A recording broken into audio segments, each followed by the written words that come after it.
Antes del diluvio, antes de Moisés, antes de Abraham, antes incluso de que el hombre comprendiera el peso del bien y del mal, hubo una era que el cielo quiso borrar.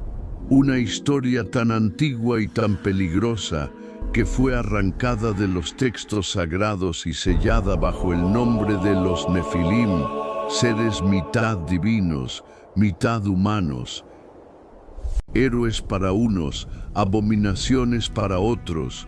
Descendieron del cielo no por mandato sino por deseo, y su pecado cambió para siempre el curso de la creación. El Génesis los menciona solo en un susurro, un verso perdido entre los diluvios y las genealogías. Pero detrás de esas pocas palabras se oculta la verdad más aterradora de toda la Biblia. Una unión prohibida que engendró gigantes, una humanidad corrompida y una guerra celestial que casi destruye la tierra. Esta no es una historia para los incrédulos. Es una revelación que puede redefinir todo lo que crees sobre Dios, los ángeles y el origen mismo del mal. Quédate hasta el final, porque una vez que escuches lo que el cielo intentó silenciar, ya nada volverá a ser igual.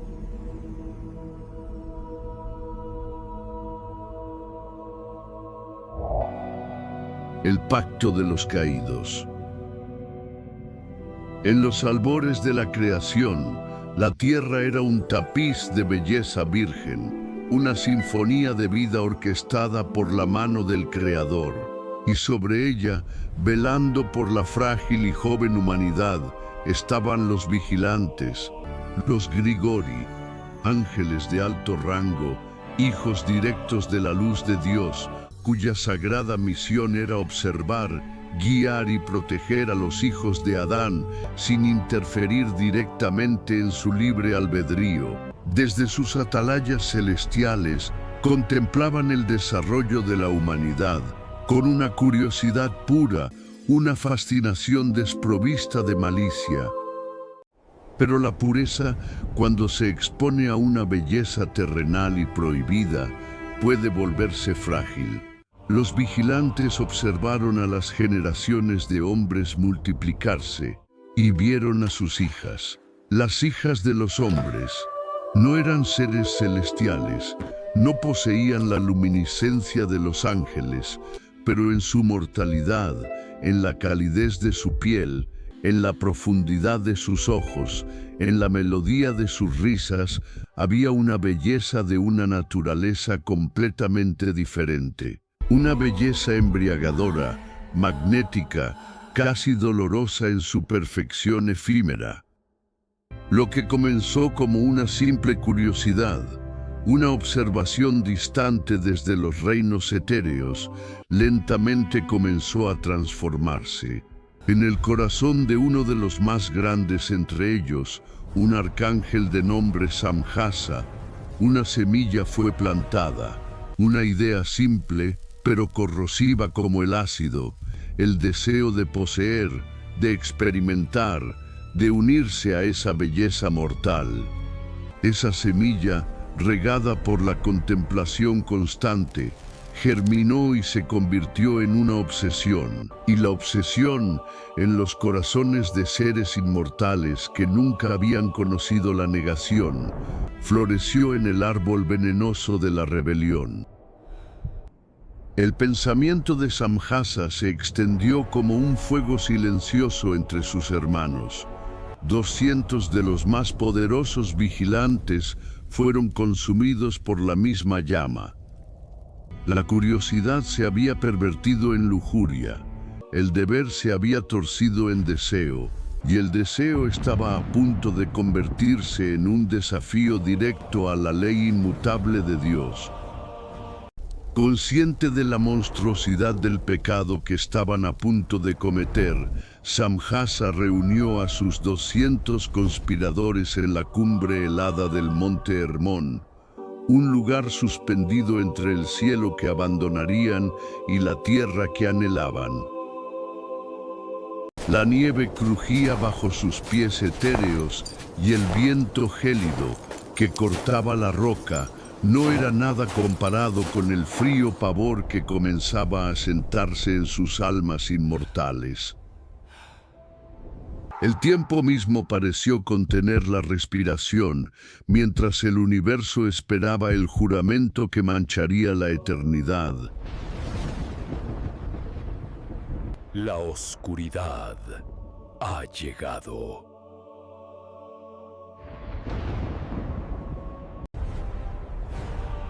Samjasa, su forma radiante ahora ensombrecida por la determinación, alzó la voz, un sonido que era a la vez música y trueno.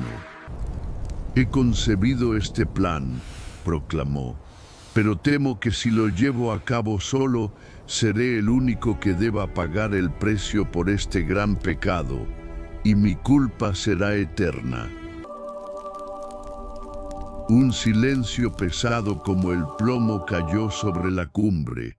El peso de la eternidad pendía de un hilo. Pero entonces otro vigilante, de nombre Azazel, dio un paso al frente, sus ojos ardiendo con una luz desafiante. «No, Samjasa», exclamó su voz, rompiendo el silencio.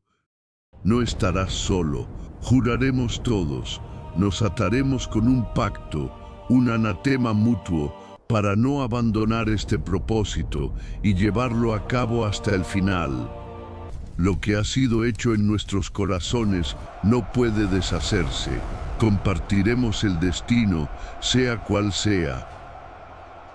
Las palabras de Azazel encendieron los corazones de los demás. Con una mirada resuelta que sellaba su propia condenación, Samjasa concluyó, «Entonces, que así sea, que el destino de todos nosotros quede sellado en este instante. La caída es inevitable, juremos». Y allí, en la cima del mundo, bajo un cielo que pronto los repudiaría, pronunciaron un juramento que haría llorar a las estrellas, un voto que no solo transformaría sus almas inmortales, sino que los condenaría a una oscuridad eterna. El libro de Enoc nos dice que llamaron a esa montaña Hermón, que significa juramento, porque fue allí donde juraron y se comprometieron bajo un anatema mutuo. El camino de regreso al cielo acababa de cerrarse para siempre.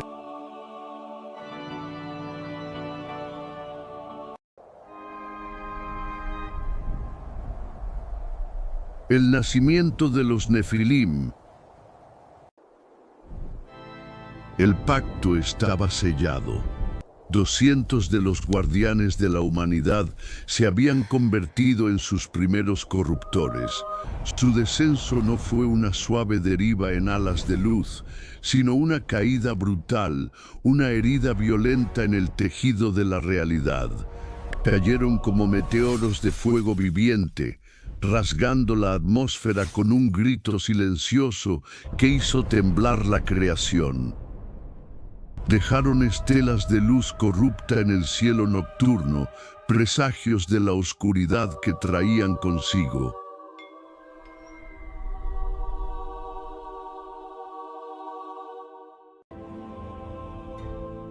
Cuando sus pies, que una vez caminaron por los campos dorados del paraíso, tocaron el polvo y la hierba de la tierra, el planeta mismo pareció gemir bajo el impacto. Sus formas ya no eran puramente etéreas, ardían con una luz terrible, impía, una mezcla de su gloria pasada y su nueva y monstruosa ambición.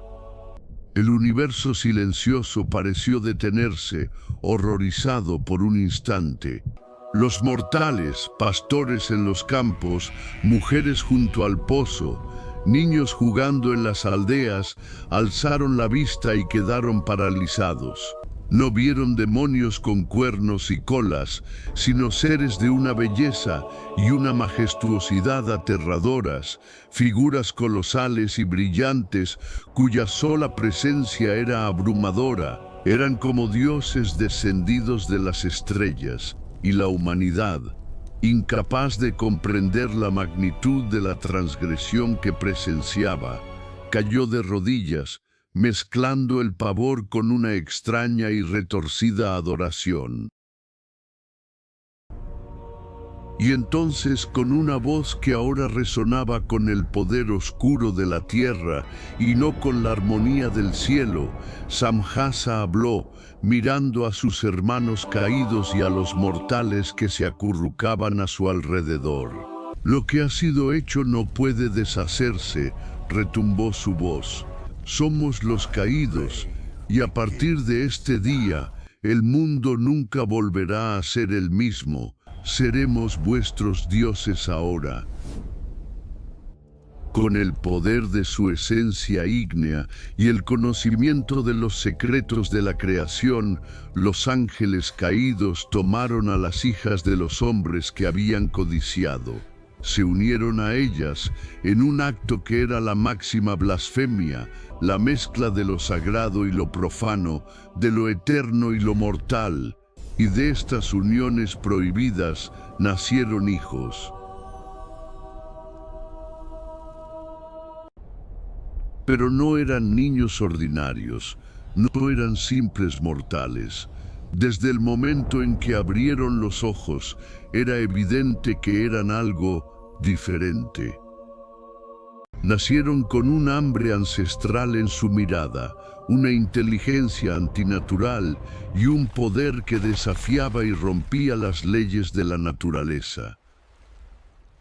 El libro del Génesis, capítulo 6, versículo 4, los describe sucintamente.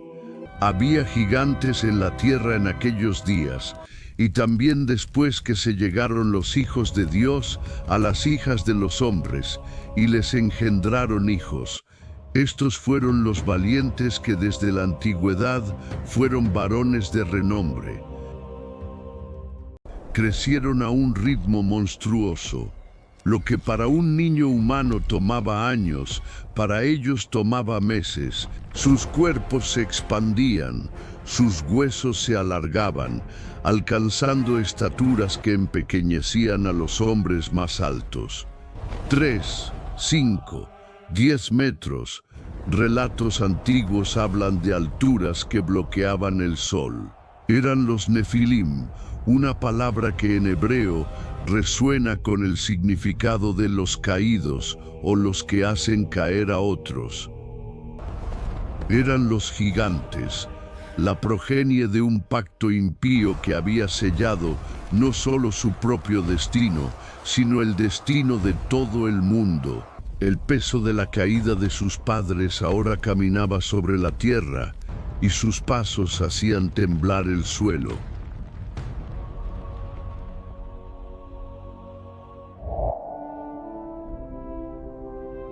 La corrupción del mundo.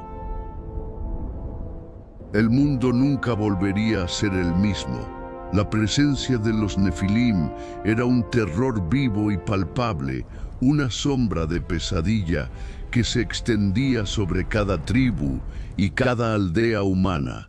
Como hijos de ángeles inmortales, poseían una combinación aterradora: la fuerza y el conocimiento sobrenatural de sus padres, y la ambición y la crueldad magnificadas de la humanidad. Rápidamente, por derecho de su poder bruto, se convirtieron en la élite gobernante del planeta. Se coronaron a sí mismos como reyes y tiranos. Exigieron ser adorados como dioses y temidos como monstruos. Para algunos, sus hazañas de fuerza sobrehumana los convirtieron en héroes legendarios, los primeros hombres de renombre. Pero para la gran mayoría eran una pesadilla viviente. Construyeron ciudades ciclópeas con bloques de piedra que ningún humano podría mover. y las cimentaron no con argamasa, sino con la sangre y el sudor de una humanidad esclavizada. Al principio su hambre parecía natural, aunque desproporcionada.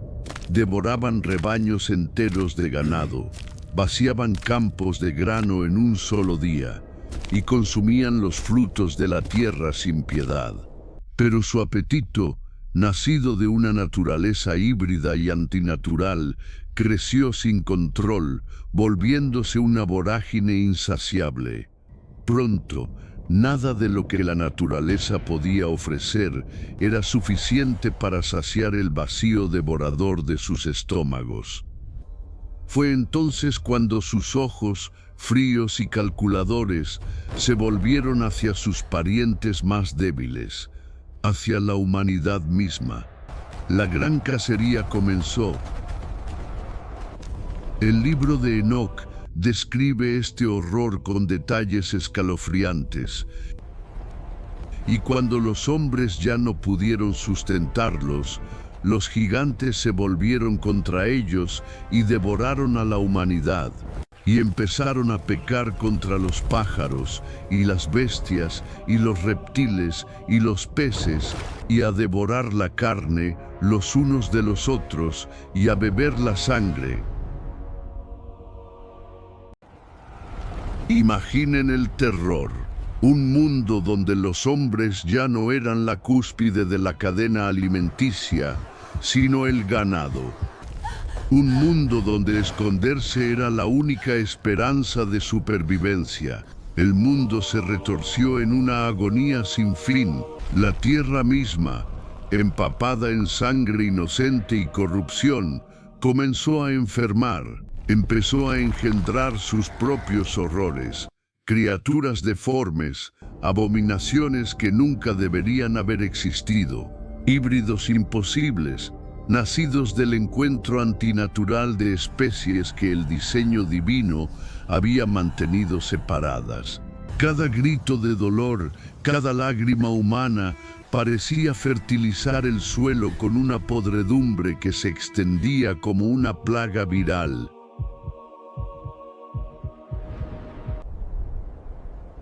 Mientras tanto, los vigilantes, sus padres celestiales, ahora señores demoníacos de la tierra, contemplaban el caos que habían creado y lo alimentaban.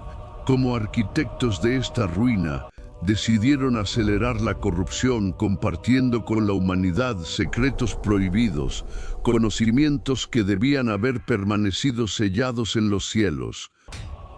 Azazel, el segundo al mando, enseñó a los hombres el arte de la guerra. Les mostró cómo extraer metales de la tierra y forjar armas, espadas afiladas para matar, escudos impenetrables para prolongar la batalla y corazas para proteger el corazón del guerrero. Enseñó a las mujeres el arte de la seducción y el engaño, el uso de cosméticos y joyas para encender la lujuria y la vanidad.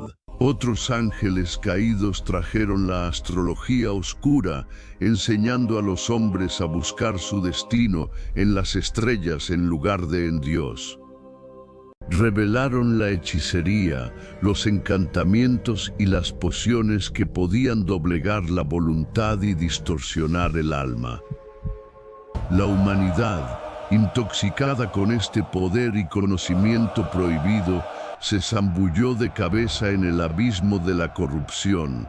La violencia dejó de ser un último recurso para convertirse en una celebración. El asesinato se volvió un pasatiempo. El caos se convirtió en la única ley. La naturaleza misma gemía de dolor. Los cielos se oscurecieron con humos y miasmas, ocultando la luz del sol. La tierra enferma mostraba los signos de una enfermedad terminal, una podredumbre que se extendía desde las raíces más profundas de la vida hasta las cimas de las montañas más altas. Fue el nacimiento de una era de sombras, un breve y terrible momento en la historia cósmica, en que lo divino y lo mortal colisionaron de la forma más profana, y el mundo conoció un horror tan absoluto que su recuerdo tuvo que ser borrado casi por completo.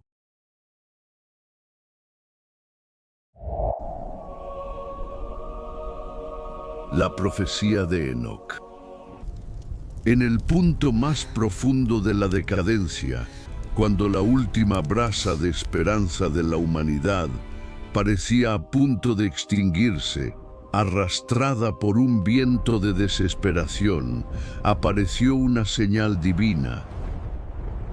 En medio del estruendo de la violencia y los lamentos de los oprimidos, se alzó una voz que no gritaba, pero que resonaba con el poder inconfundible de la verdad.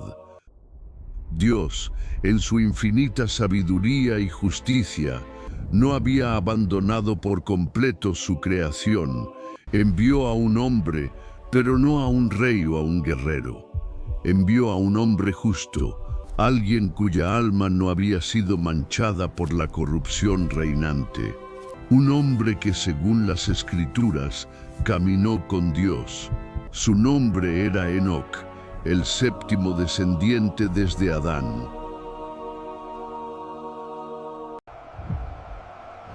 En una tierra devastada por la tiranía de los Nefilim, donde la oscuridad de la opresión era casi total, la voz de Enoc resonó con la fuerza de un trueno en un desierto silencioso.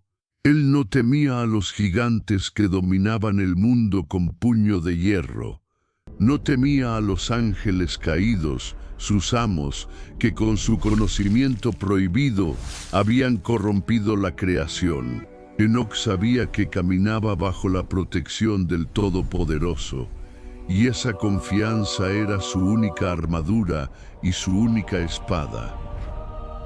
Con esa fe inquebrantable, lanzó su mensaje a los cuatro vientos, un mensaje que era a la vez una advertencia y una sentencia.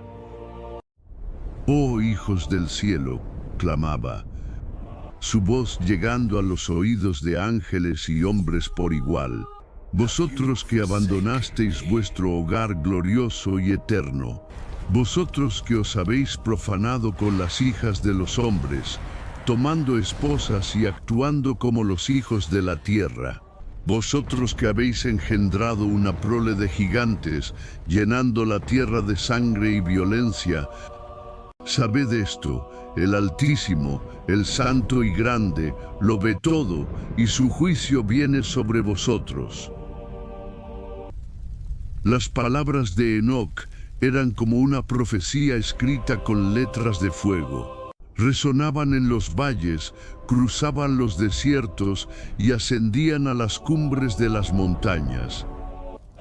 Pero la humanidad, sorda y ciega en su depravación, se burló de él. Las masas reían del viejo profeta, incapaces de ver la tormenta de aniquilación que se cernía sobre ellos como una sombra sin fin. Sin embargo, el juicio de Dios ya había comenzado su lento e inexorable avance. Los gigantes continuaron con su tiranía, erigiendo torres imposibles que se alzaban como monumentos a su propia arrogancia, desafiando a los cielos de los que provenían sus padres. Sus leyes, escritas con la sangre de los inocentes, se aplicaban con una brutalidad sin medida.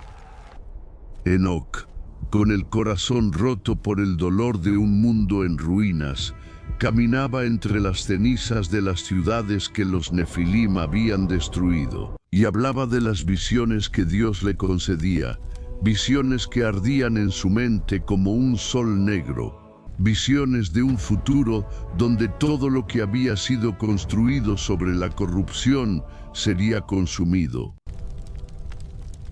«He visto el final», susurraba a quienes querían escuchar. «He visto el día del gran juicio. Las montañas se derretirán como cera ante el fuego. Las estrellas caerán del cielo como hojas de una higuera.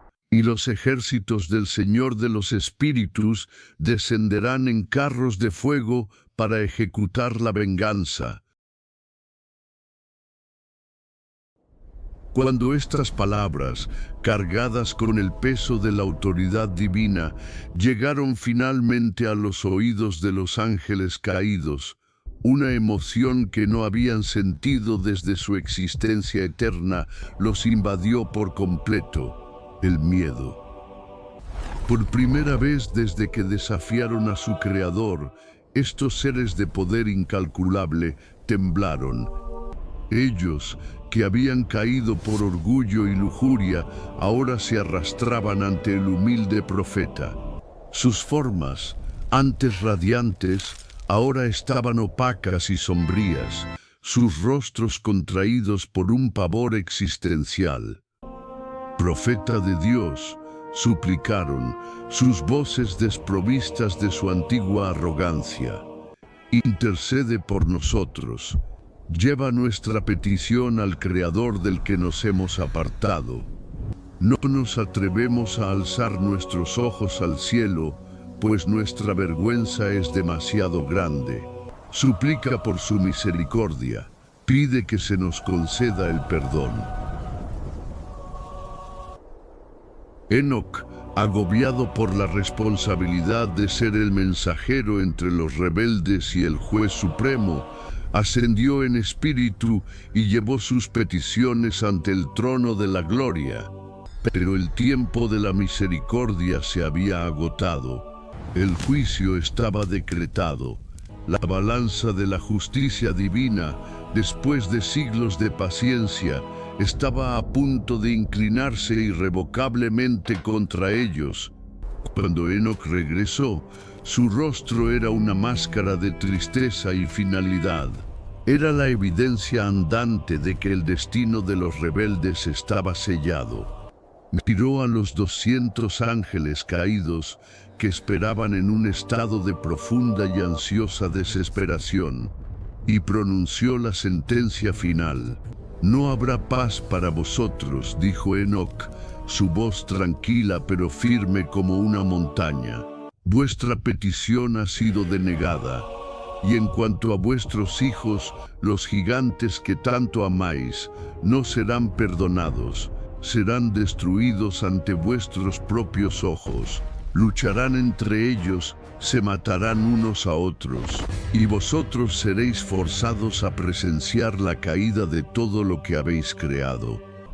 Después seréis atados y arrojados a la oscuridad, encarcelados en las profundidades de la tierra hasta el día del gran juicio final. Estas palabras cayeron como un rayo, partiendo el silencio que los rodeaba. El poder de la sentencia divina pareció hacer vibrar la tierra, mientras los cielos se preparaban para ejecutar la condena que había sido anunciada desde hacía tanto tiempo. La era de los gigantes estaba llegando a su fin.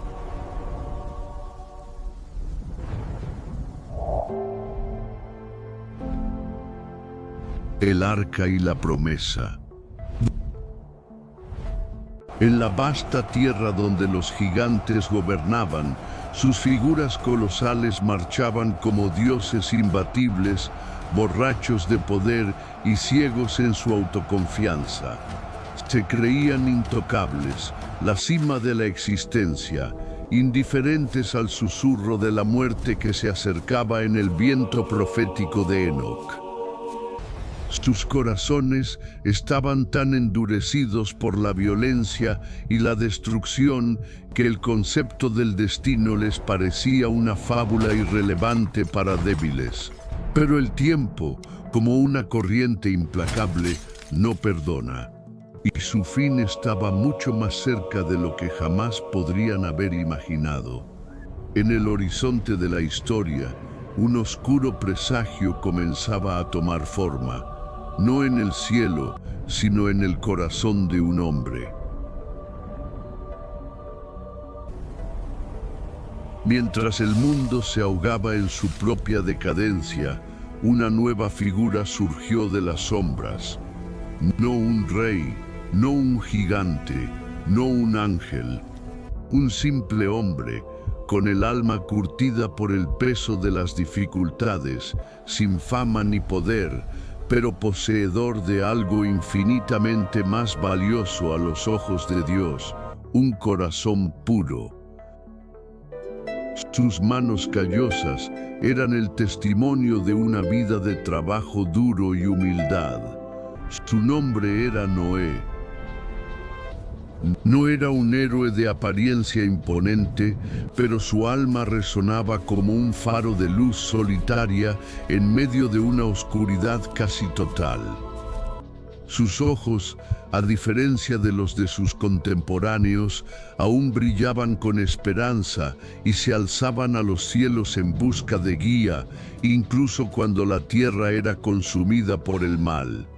Noé caminaba solo, o más bien, parecía caminar solo, porque mientras los gigantes se masacraban en sus guerras intestinas y sus ciudades de arrogancia comenzaban a desmoronarse por su propia corrupción, Noé caminaba con Dios.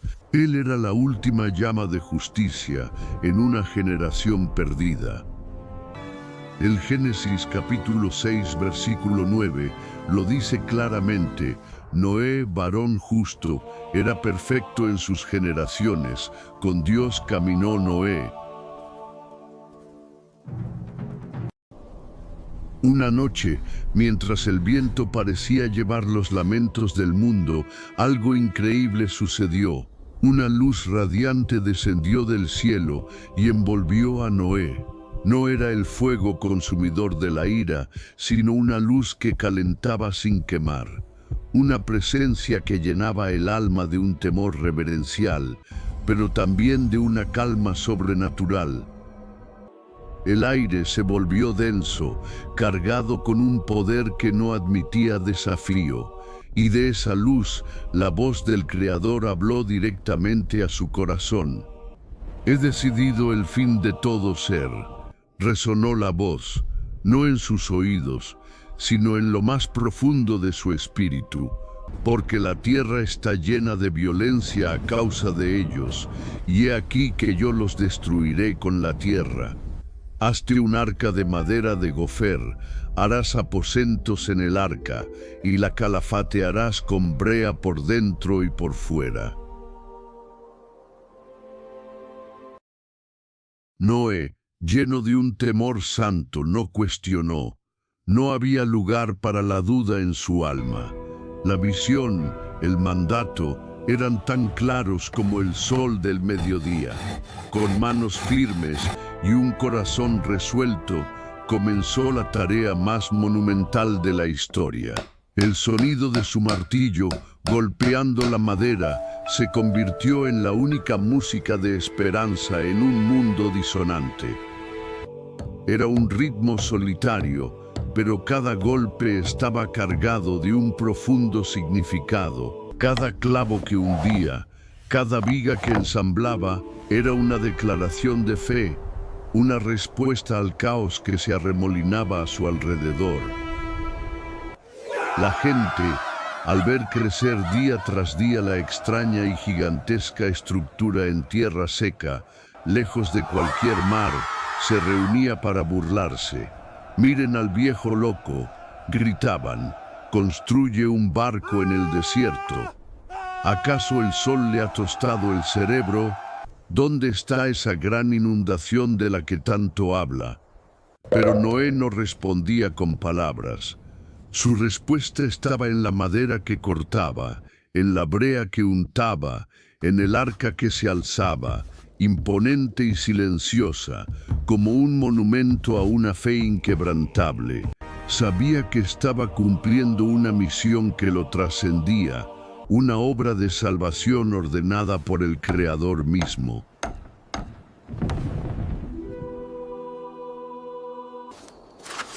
Mientras Noé trabajaba en el plano terrenal, en los reinos celestiales se ejecutaba la primera fase del juicio. Los arcángeles leales recibieron órdenes directas de lo alto. Rafael, el guerrero sanador de Dios, fue enviado a las desoladas profundidades de la tierra para capturar a Azazel, el líder rebelde que había corrompido a la humanidad con las artes de la guerra. En las entrañas de las montañas, Rafael lo encontró, con cadenas forjadas en fuego espiritual. Ató al poderoso ángel caído de pies y manos y lo arrojó a un abismo de oscuridad absoluta, en un lugar llamado Dudael, para permanecer allí en tormento hasta el fin de los tiempos. Mientras tanto, Gabriel, el mensajero divino, recibió una misión diferente. Fue enviado a sembrar la discordia final entre los gigantes, los Nefilim. Susurró palabras de desconfianza, envidia y odio en sus corazones ya corruptos, hasta que los clanes, una vez aliados en su tiranía, se volvieron salvajemente unos contra otros en una guerra civil apocalíptica. La última guerra de los gigantes había comenzado, una guerra sin piedad y sin vencedores, cumpliendo la profecía de Enoc, de que serían destruidos ante los ojos de sus padres.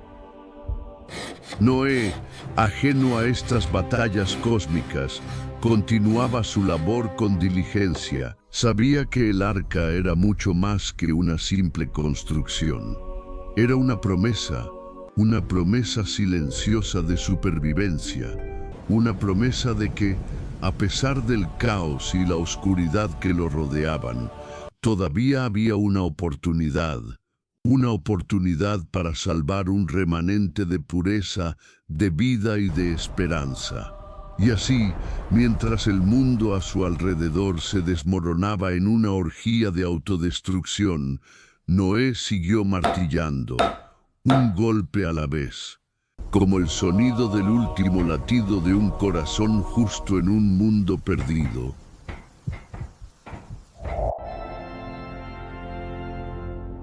El gran diluvio. El arca estaba terminada, una estructura colosal, un testamento de madera a 120 años de fe inquebrantable. Y entonces, Dios habló por última vez antes del fin. Su voz llegó a Noé, no en una visión de luz, sino como un susurro urgente en el viento. Entra tú y toda tu casa en el arca, porque a ti he visto justo delante de mí en esta generación. Y obedecieron. Noé, su esposa, sus 3 hijos, Sem, Cam y Jafet, y las esposas de sus hijos. 8 almas en total, el último remanente de la humanidad justa. Entonces, desde los 4 rincones del mundo, lo imposible comenzó a suceder, un espectáculo que silenció a los burladores y heló la sangre de los malvados. Del cielo, aves de todo tipo descendieron en bandadas masivas, no de forma caótica, sino en una procesión ordenada, cortando el aire como flechas vivientes y aterrizando en parejas ante la rampa del arca.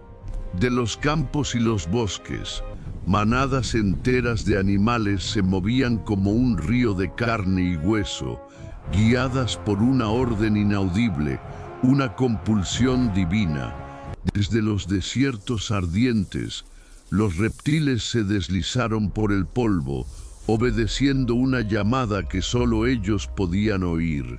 Incluso las bestias más salvajes, leones y tigres, osos y lobos, criaturas que nunca habían conocido la paz, marcharon una al lado de la otra, sin guerra, sin miedo, subiendo al arca en una tregua sagrada.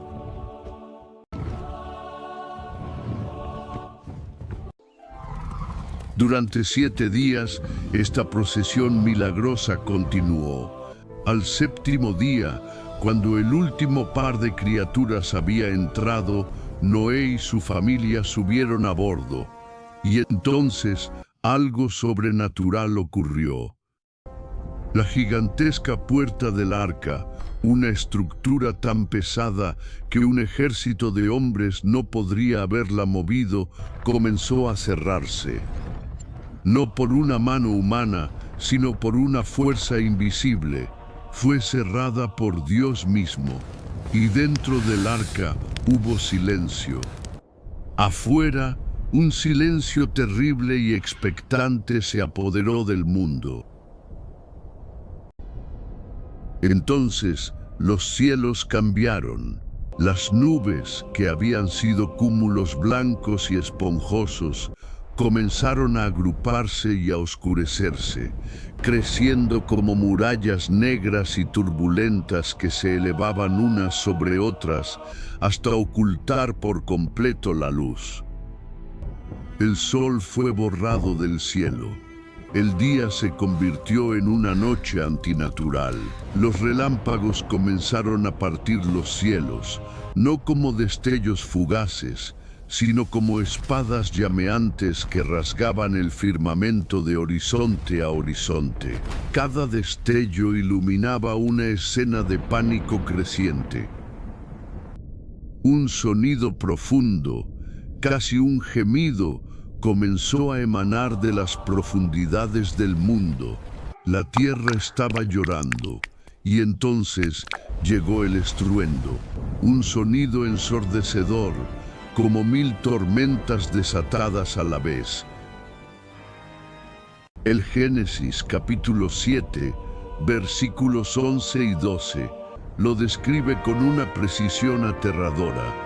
Aquel día fueron rotas todas las fuentes del grande abismo, y las cataratas de los cielos fueron abiertas, y hubo lluvia sobre la tierra 40 días y 40 noches.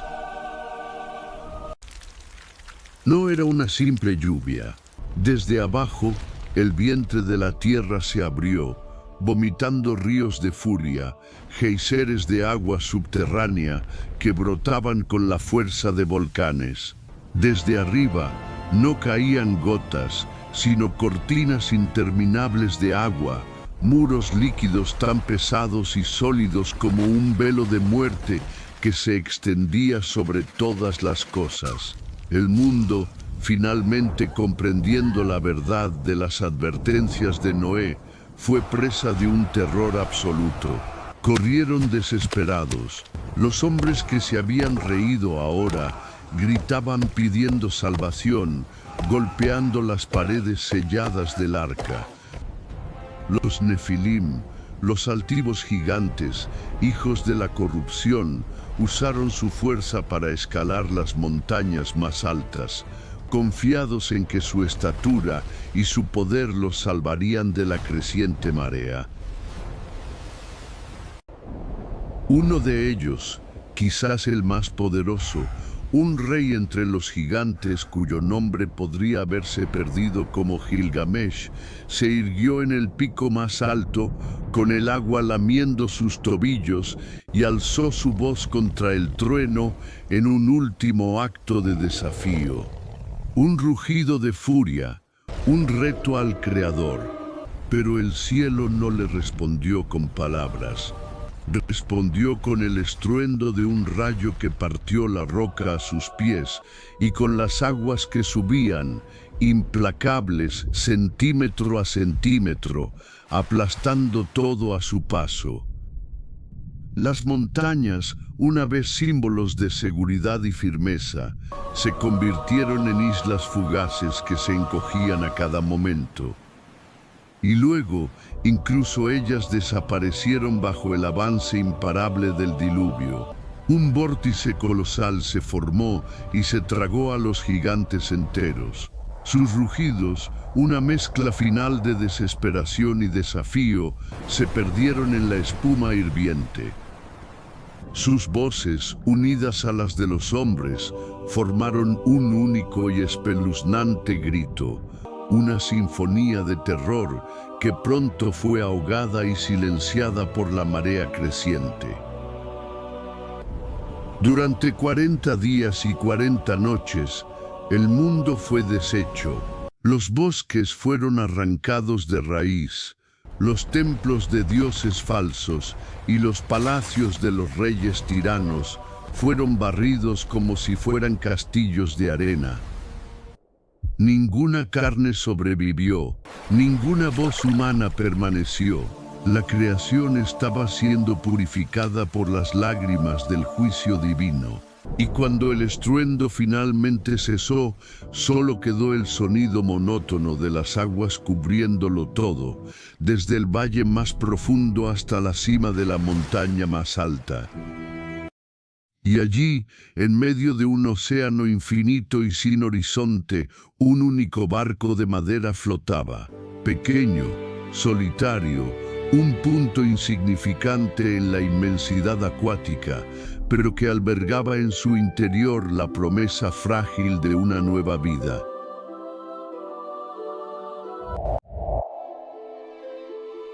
El pacto del arco iris. El fin había llegado, y con el fin, un nuevo comienzo. Las aguas, que durante 150 días habían cubierto la tierra como un velo de juicio, comenzaron a retroceder. Dios hizo pasar un viento sobre la tierra, y las aguas se calmaron. El rugido de los abismos cesó. El mar que había tragado ciudades y montañas ahora, poco a poco, con una lentitud majestuosa, comenzó a revelar la tierra lavada y desnuda. Y el arca, esa inmensa obra de fe, después de meses a la deriva en un océano sin fin, encontró reposo. Descansó suavemente sobre las cumbres de los montes de Ararat. El silencio que siguió fue profundo, casi sagrado. Era como si toda la creación, renovada y purificada, contuviera la respiración, esperando el siguiente acto del drama divino. Dentro del arca, después de más de un año de encierro, el movimiento cesó. Entonces la madera crujió. La gran puerta sellada por Dios se abrió por orden de Dios. Una rampa de luz solar inundó la oscuridad del interior. Noé, junto a su familia, descendió. Sus pies, que durante tanto tiempo solo habían conocido los tablones de madera y el vaivén de las olas, tocaron tierra firme. El aire era fresco, limpio, cargado con el aroma de la tierra húmeda y una nueva vida. Noé miró a su alrededor. No había imperios, no había ciudades, no había tronos de reyes. Todo vestigio de la civilización corrupta había sido borrado. Solo quedaban rocas limpias, árboles que comenzaban a brotar de nuevo y un vasto y silencioso horizonte.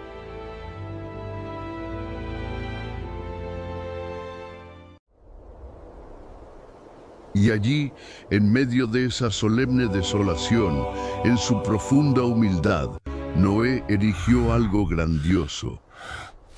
No un monumento a su propia supervivencia, sino un altar a su Salvador. No era un altar de oro, ni de mármol, ni de piedras preciosas. Lo construyó con rocas ordinarias, recogidas del suelo aún húmedo. Un altar de pura gratitud. Tomó de los animales limpios que habían sido preservados en el arca y ofreció un holocausto. El fuego se encendió y el humo del sacrificio se elevó recto hacia el cielo. No era solo ceniza y calor, era un canto invisible, una oración de agradecimiento grabada en el viento, un aroma grato que ascendía hasta el trono de Dios.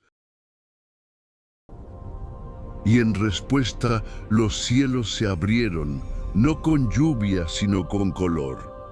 Un arco de luz majestuoso apareció, una cinta resplandeciente que cruzaba el firmamento de un extremo a otro.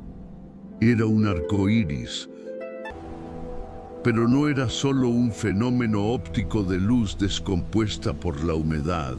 En ese momento fue la propia firma del Creador estampada en su creación. Un pacto, una promesa. La voz de Dios resonó, no con la ira del juicio, sino con la calidez de la misericordia. Este es el signo del pacto que establezco entre yo y vosotros, y todo ser viviente que está con vosotros, por generaciones perpetuas. Mi arco he puesto en las nubes, el cual será por señal del pacto entre yo y la tierra. Y sucederá que cuando haga venir nubes sobre la tierra, se dejará ver entonces mi arco en las nubes. Y me acordaré del pacto mío, y no habrá más diluvio de aguas para destruir toda carne. Aquel arco de 7 colores se convirtió en el símbolo eterno de la misericordia divina sobre el juicio. Una promesa de que, a pesar de la maldad del corazón humano, Dios nunca más destruiría el mundo de esa manera.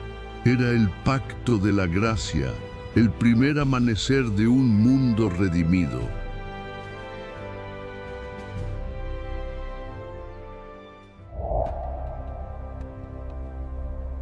El eco del pasado. Los años se convirtieron en siglos, las generaciones de Noé florecieron y se multiplicaron, extendiéndose por la faz de la tierra como Dios había ordenado. La tierra sanada volvió a dar sus frutos. Nuevas ciudades se levantaron, el comercio pulsó con vida y la risa de los niños volvió a resonar en los valles. El mundo en su superficie se había curado, pero no todas las cicatrices desaparecen por completo. En el silencio de la nueva tierra, en las noches alrededor de las fogatas, los antiguos recuerdos susurraban. Historias de un tiempo oscuro, de un mundo antediluviano, donde gigantes caminaban entre los hombres. Para muchos, se convirtieron en leyendas, en mitos para asustar a los niños.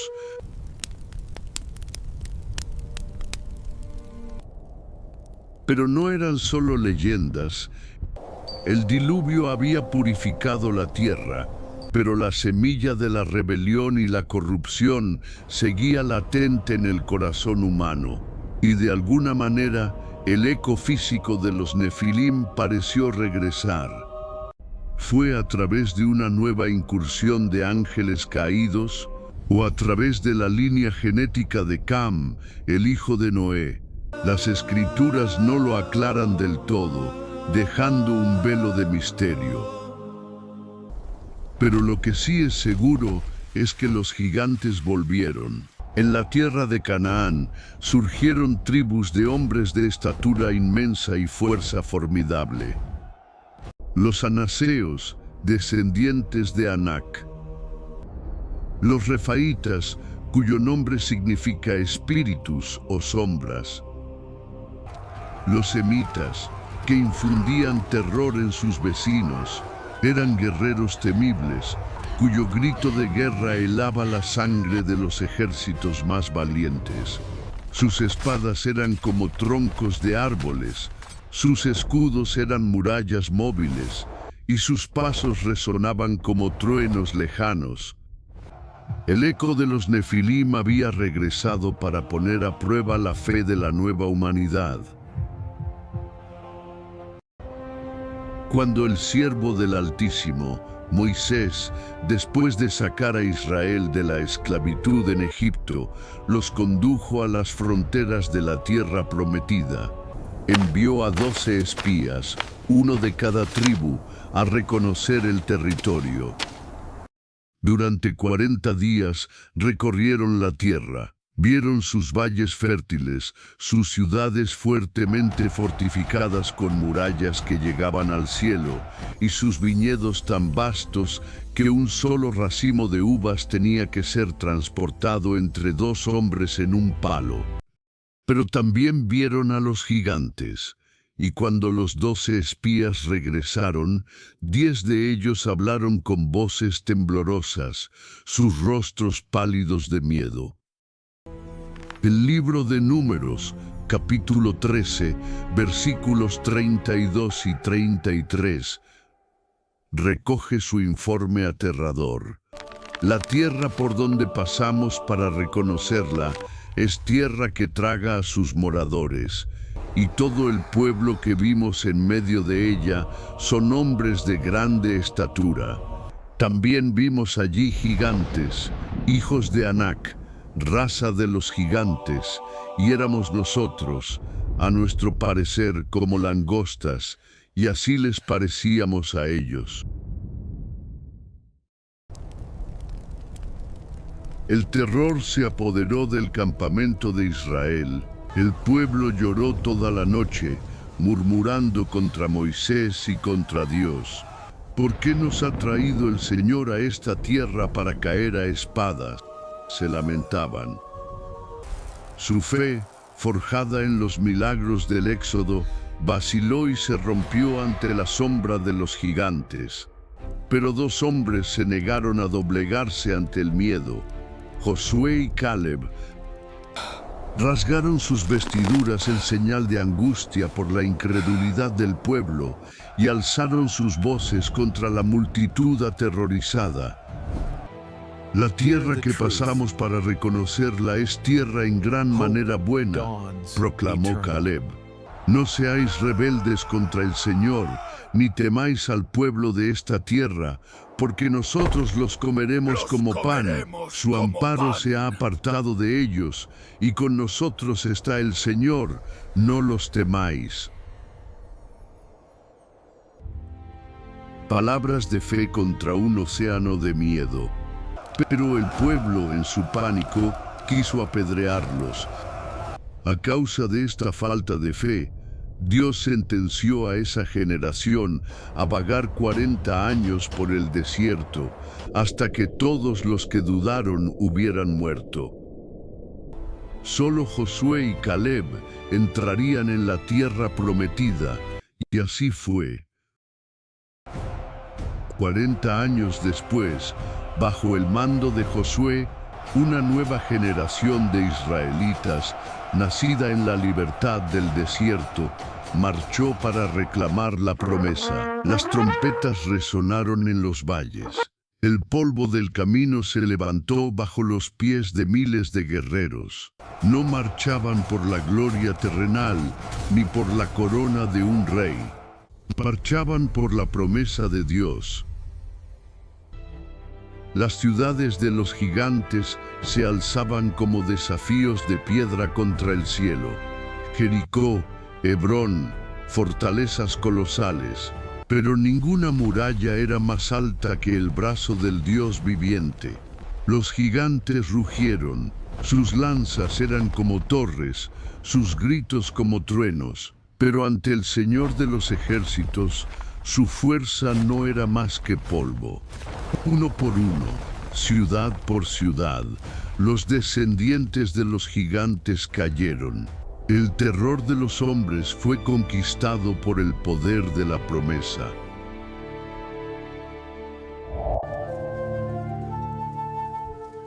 El pastor y el gigante.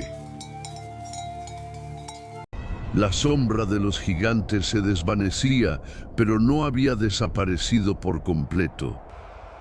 En la tierra de los filisteos, un último y terrible eco de la era de los Nefilim se alzó como un desafío final. Un campeón surgió de la ciudad de Gat. Su nombre era Goliat. No era un hombre común, era una montaña humana de casi 3 metros de altura. Su cuerpo estaba revestido de bronce que brillaba bajo el sol como un ídolo cruel. Su cota de malla pesaba más de 50 kilos. La punta de su lanza era de hierro macizo y el asta era tan gruesa como el rodillo de un telar. Un escudero caminaba delante de él, apenas visible tras el enorme escudo. Durante 40 días, Este coloso se plantó en el valle de Ela, entre los ejércitos de los filisteos y de Israel, y lanzó su desafío. Su vozarrón retumbaba por el valle, sembrando el pánico en el campamento israelita. Hoy yo he desafiado al campamento de Israel. Rugía cada mañana y cada tarde. Dadme un hombre que pelee conmigo. Si él pudiere pelear conmigo y me venciere, nosotros seremos vuestros siervos, y si yo pudiere más que él y lo venciere, vosotros seréis nuestros siervos y nos serviréis. ¿Por qué os escondéis como cobardes? Todo Israel temblaba de miedo. Nadie, ni siquiera el rey Saúl, que era el hombre más alto de Israel, se atrevía a aceptar el desafío. La fe de la nación estaba paralizada por un solo hombre. Pero entonces, desde los rediles de Belén, enviado por su padre para llevar provisiones a sus hermanos mayores en el frente, apareció un muchacho, un pastor de rostro sonrosado y de hermoso parecer. Estaba armado solo con su cayado de pastor, una honda y una fe inmensa en el Dios de Israel. Su nombre era David. Cuando David escuchó las palabras arrogantes del gigante, una indignación santa se encendió en su corazón. ¿Quién es este filisteo incircunciso?, preguntó, para que provoque a los escuadrones del Dios viviente. El campo de batalla enmudeció cuando el muchacho, rechazando la pesada armadura del rey Saúl, caminó hacia el valle con su simple atuendo de pastor. A un lado, Goliat, un arma viviente de bronce y burla, rió a carcajadas. Al otro, un pastorcillo sin nada más que 5 piedras lisas de un arroyo en su zurrón y una fe ardiente en su corazón. «Soy yo un perro, para que vengas a mí con palos», bramó el gigante. «Ven acá, y daré tu carne a las aves del cielo y a las bestias del campo». David se plantó firme, su voz clara y fuerte resonando en el valle. «Tú vienes a mí con espada y lanza y jabalina», respondió, «mas yo vengo a ti en el nombre del Señor de los ejércitos, el Dios de los escuadrones de Israel, a quien tú has provocado. El Señor te entregará hoy en mi mano, y yo te venceré, y te cortaré la cabeza, y sabrá toda esta congregación que el Señor no salva con espada y con lanza, porque del Señor es la batalla, y Él os entregará en nuestras manos». Los cielos observaban, los ángeles contuvieron la respiración. David metió la mano en su bolsa, tomó una piedra, la puso en la honda y la hizo girar sobre su cabeza. La piedra voló. Un borrón invisible, un silbido agudo en el aire, y luego un crujido nauseabundo y seco. La piedra se hundió en la frente de Goliat.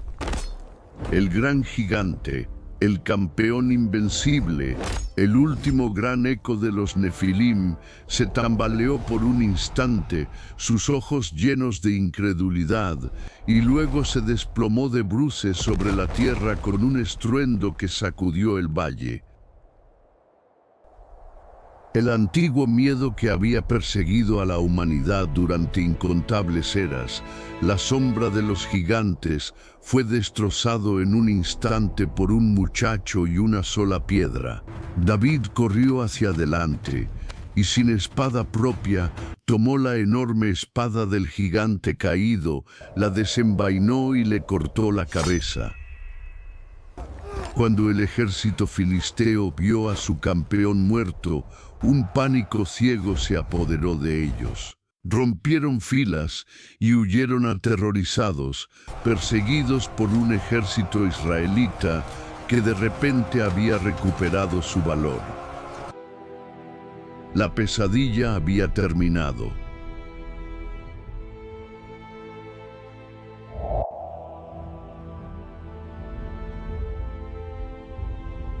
Bajo el reinado del rey David, los últimos gigantes, los restos dispersos de los refaítas como Isbi-Benob, Saf y Lahmi, fueron cazados y destruidos uno por los valientes de David. La Biblia registra sus caídas como las notas finales de una sinfonía de terror que había durado milenios. No fueron asesinados por arcángeles descendiendo del cielo ni por semidioses. Fueron vencidos por hombres mortales, armados con algo que los gigantes, en toda su arrogancia y poder, nunca pudieron comprender: la fe. La era de las sombras había pasado. El recuerdo de los Nefilim se convirtió en lo que es hoy, una advertencia. Una historia susurrada a través del tiempo, un recordatorio indeleble de que el orgullo precede a la caída y que la rebelión contra el orden divino solo engendra monstruos y destrucción. Pero esta historia es mucho más que un relato sobre ángeles caídos y gigantes de carne y hueso. Es un espejo de nuestra propia lucha. Los gigantes no desaparecieron en el valle de Ela. Siguen caminando entre nosotros, pero han cambiado de forma. Son los gigantes del miedo que paralizan nuestros sueños. Los gigantes de la duda que socavan nuestra fe. Los gigantes de la adicción que esclavizan nuestra voluntad. Los gigantes de la injusticia y la opresión que parecen invencibles. El mensaje de esta saga milenaria es tan relevante hoy como lo fue en los albores del tiempo. El mensaje de Dios es claro. No es con nuestra propia fuerza como conquistamos a los gigantes. David no venció a Goliat porque su piedra fuera más fuerte que el bronce, sino porque su fe en Dios era más fuerte que su miedo al gigante. Noé no sobrevivió al diluvio por ser el mejor constructor de barcos, sino por su obediencia y su justicia en un mundo que había olvidado ambas cosas.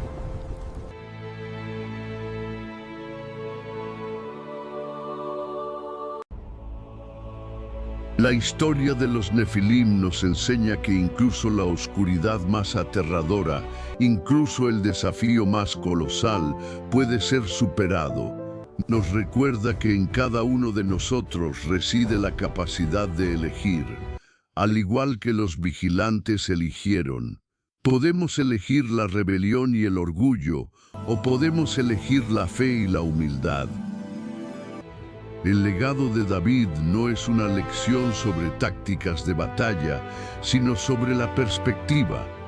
Ante un gigante, podemos vernos a nosotros mismos como langostas, pequeños e insignificantes, o podemos, como David, ver al gigante como un obstáculo insignificante ante un Dios todopoderoso.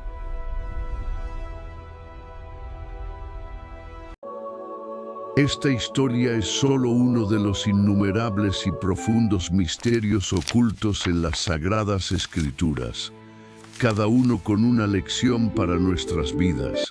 Si has sentido una conexión con este mensaje de fe venciendo al miedo, nos encantaría saberlo. Déjanos un comentario y dinos qué gigante estás enfrentando en tu vida para que nuestra comunidad pueda orar por ti. Y si crees que este mensaje puede dar fuerza a otra persona, comparte esta historia. Compártela con alguien que necesite recordar que, con Dios de su lado, ningún gigante es demasiado grande. Suscríbete a nuestro canal para seguir explorando juntos las historias más profundas y poderosas de la fe. porque cada leyenda, cada profecía y cada versículo contiene una llave para entender no solo el pasado, sino nuestro propio presente y nuestro destino eterno. Que la paz y la fuerza del Dios que venció a los gigantes esté con todos vosotros.